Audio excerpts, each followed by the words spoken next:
let's talk about your busy schedule. First, I want to get something out in the open.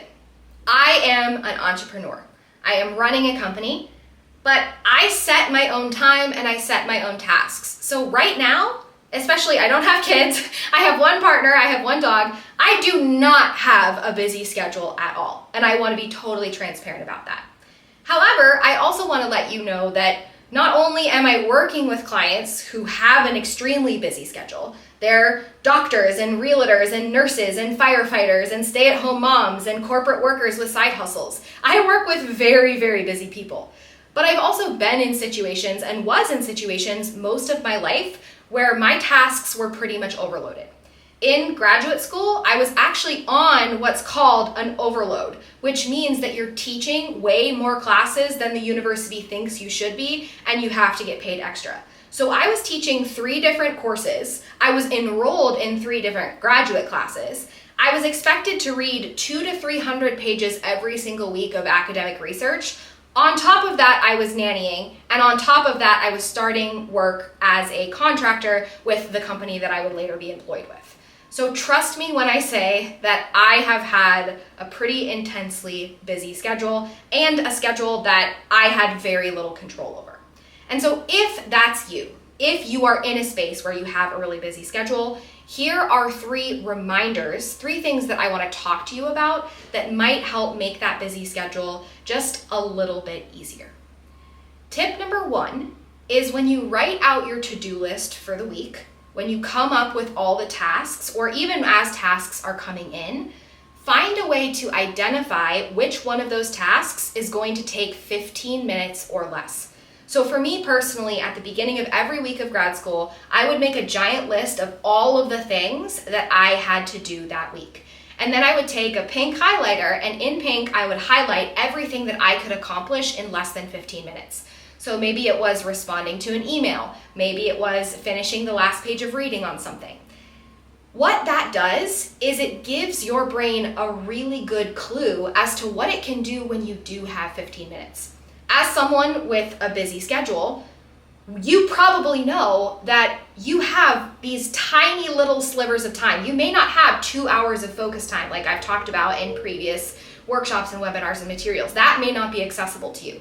But maybe you do have 15 minutes in the car while, between Jenny's soccer practice and the next thing that you have to do. If you have that 15 minutes of time and you have a busy schedule, utilizing and leveraging those tiny periods of 15 minutes is going to make a big difference. So that is tip number 1 that I have for you, which is to really learn to leverage those 15-minute time periods, by identifying ahead of time what tasks can fit within those times. Tip number 2 is to make sure that you have a super simple capturing system. So if you are juggling a lot of different things, I had a client who came to me and described herself as a bowling ball. She felt like she was just being pushed in all of these different directions. If that's you, you need to have a system for capturing all of the things that are floating around in your head. And that's because when your brain has a high cognitive load, when it is remembering the 800 tiny tasks that are on your to-do list that you haven't written down anywhere, that is going to impact your ability to regulate your stress, to focus, and to get things done. So this can be as something as simple as having a note pinned at the top of your phone that's like, okay, this is my to-do list for the week. It can be as simple as having specific places, like having a place on the refrigerator where your teenagers can write down their grocery requests. Or it can even be using a technological system like having someone or a technology like Calendly schedule your meetings instead of having to back and forth all those emails. Whenever you have something that pops up that's like, oh my gosh, I need to remember that, instead of just keeping it in your brain, dump it somewhere. You can then organize and sort and put those things on the calendar later on, but having one place to capture it is going to reduce that cognitive load and make you feel a whole lot more peace. Tip number 3 is to separate planning from doing. So a lot of times, if you're a busy person, when you do sit down, you feel like you immediately have to jump into your tasks. You're like, I only have an hour, so I can't take time to set intentions or check in or plan or any of that because I only have this tiny period of time. But let me tell you, There is evidence that shows that our brain is much more focused and almost twice as efficient when we have a clear intention for a work period.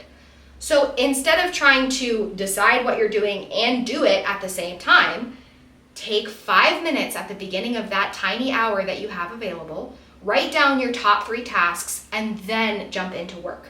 Something as simple as 5 minutes of intention setting can really help separate your planner brain and your doer brain, and it's going to make you a whole lot more efficient.